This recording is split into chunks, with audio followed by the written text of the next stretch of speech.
What's the deal, baby? You already know what it is. The big boss, all bossed out, can't poke through the dope. Here to talk this boxer. What's good, everybody, man? Hope everybody is doing well, man. I pray for everybody, man. And, you know, it's a cold day down here in this Texas, you know, but it's all good in the hood. You know, your boy just staying afloat on my way to the gym. You know what I'm saying? Truthfully, bro, it's a blessing because I've been working out 7 days a week. You know, I don't believe in rest. You know what I'm saying? I believe in putting in that work. That's just me. I'm a workaholic. Like, that's just, I can't sit still, bro. I gotta work. I gotta do something. You know what I mean? So if I'm at the house, I'm boxing, hitting the bag, or I'm hitting the field. You know what I'm saying? Like, whatever I could do to just keep my mind, you know, off stuff. You know what I'm saying? That's just my reality. I'm not a guy that can sit still too long. You feel me? You know. But anyway, let's talk boxing. Crawford says that Mikey Garcia was set up for failure. Let's talk about it. So, those of you who don't know, Terrence Crawford ducked some smoke with Errol Spence. He was supposed to sign a contract for that mega fight, and he basically said, F that, I'm finna go do my own thing, and I'm gonna fight David Ebenezer, okay? We're gonna put some respect on David Ebenezer's name today, all right? Just for today only. But, so, he's been getting a lot of backlash, so he's been doing a lot of, like, kind of taking up for himself and, you know, all this stuff, you know? And I've always upholded my stance. If you feel like you didn't do nothing wrong, then there's no need for you to explain yourself. You know, if you feel like what you did was, you know, a good conscious decision, then, you know, you should not explain yourself. You know what I'm saying? It is what it is. But Terrence Crawford felt the need to explain himself and, you know, really expound on his actions. You know, because he know it's wrong. He know what he did was wrong. He know what he did look bad. You know what I'm saying? It don't look good for his image. You know what I'm saying? That's just what it is. You ready for some smoke. Especially you did all that talking too. And you the one that ducked some smoke. But I digress. So he's been sitting there saying that, you know, he's been trying to come for Errol Spence's resume. He talked about how Mikey Garcia, you know, how PBC did Mikey Garcia dirty. He basically alluded to that, you know, PBC used Mikey Garcia and, you know, to build up Errol Spence. And then, you know, basically did away with him, which is cap. Because Mikey Garcia was the one that called out Errol Spence, right? Nobody told Mikey Garcia to go fight Errol Spence, okay? Nobody said anything about Mikey Garcia and Errol Spence. Mikey Garcia was trying to get big fights with Lomachenko and stuff like that. And once he couldn't get those type of fights, then he kind of honed in on Errol Spence. You know what I mean? Now, granted, Mikey Garcia was coming off of a big win. You know, he beat Broner, he beat Robert Easter, so he coming off those type of wins. You know what I'm saying? So this man trying to, you know, he was on a tangent. He was kind of believing in himself. You know, he was just trying to do what's best for his career at that current time. The fact of the matter is that he bit off more than he could chew when he got in there with Errol Spence. But, you know, he did what he needed to do. He did what he felt like he needed to do at that current time as a champion, right? At a lower weight class, he felt like he can beat Errol Spence, which is fine. You know, he knocked off some names. You know, Mikey Garcia was looked at as a pound for pound fighter at that time. I mean, he beat Broner, he beat Robert Easter, undefeated Robert Easter. You know, he went to 140 and beat Lipinets. You know what I'm saying? And he fought Broner over 140. So, you know, I understand Mikey Garcia's vision at that time. Like, man, I'm really putting hands on a lot of these people. I'm beating these dudes. Man, I'm gonna go for Errol Spence. He's a action-packed fighter. You know, I feel like, you know, hey, I believe in myself. I believe in my skills. I believe I can beat him.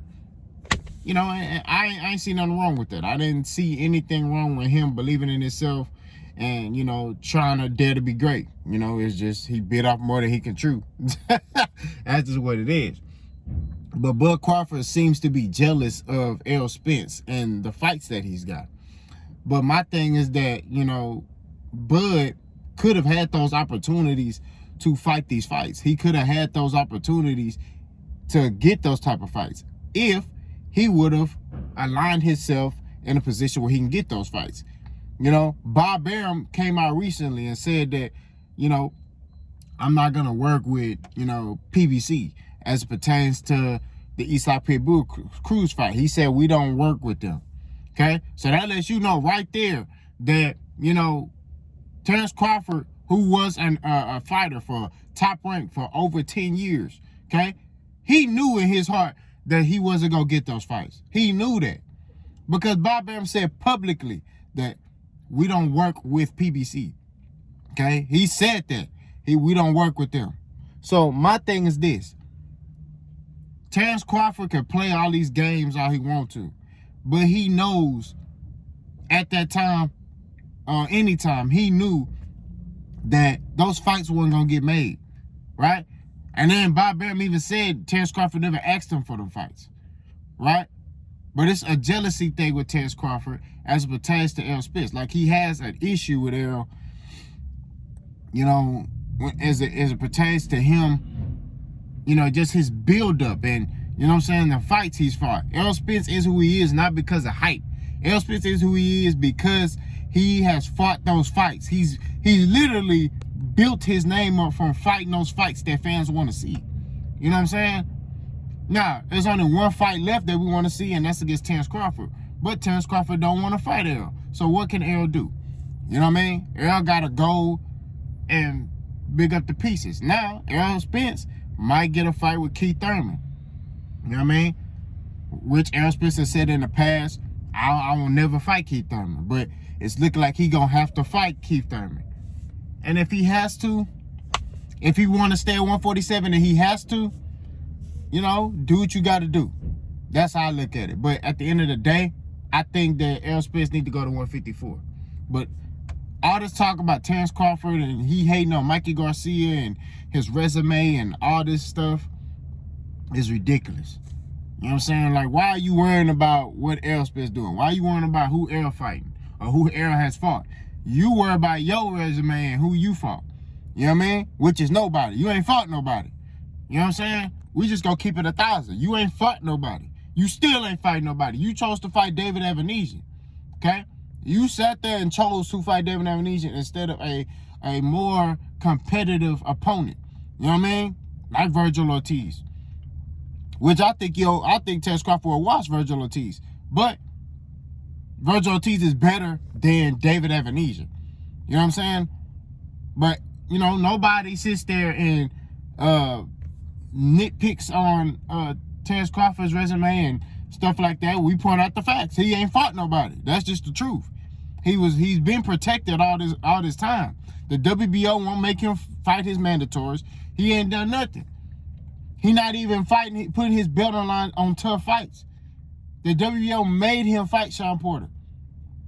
Okay? I think that's the only mandatory he had to, like, really, you know, and that was only because we were kind of forcing that fight. We were kind of, you know what I'm saying?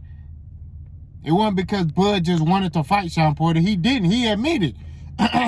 These are the things that killed me. He admitted that he didn't want to fight Sean Porter. He said, I really didn't want to fight Sean Porter. So these are the things that I'm trying to point out, bro. Bud Crawford, the more he talk, the more he shows his ignorance. That's just what it is. He a great fighter. Don't got nothing to do with him as a fighter. But his intellect, his intelligence level is low. It just goes to show that. Bud think this the streets. This ain't the streets, bro. You know what I'm saying? And like I say, it's gonna backfire on him. You know what I mean? Because I don't think Errol Spence gonna fight Bud. I could be wrong. I've been wrong before. I don't think Errol Spence gonna fight Bud Crawford. I don't think he need to. Me personally. You know what I'm saying? Like, if Errol Spence fight Keith Thurman, and then I'm hearing rumblings, Pacquiao talk about he want to come back and fight the winner of that fight, Errol Spence and Keith Thurman. So if Errol Spence fight Keith Thurman, beat him, and then he get a Pacquiao fight, man, there's no need for him to even worry about Terrence Crawford. You feel me? Like, it is what it is. The situation is size seal deliver. It's going to be harder for Terrence Crawford. Terrence Crawford worried about, because truthfully, all of this is about is Terrence Crawford don't want to be the B-side. That's all it is. Terrence Crawford feel like he should get compensated 50-50 based off his past accomplishments. That's just what it is. He feels like, oh, I've done this in my career, so I should be compensated, like, based off my past experiences. And that ain't the case. You cannot be rewarded for something you did at 140 and 135. Okay? You have to be rewarded for what you do at 147. And at 147, he has not fought the top fighters. That's just what it is. Sean Porter has a better resume than Terrence Crawford. Keith Thurman has a better resume than Terrence Crawford. Your Dennis Ugas has a better resume than Terrence Crawford. Do I need to keep going? You know what I'm saying? Like, that's just facts.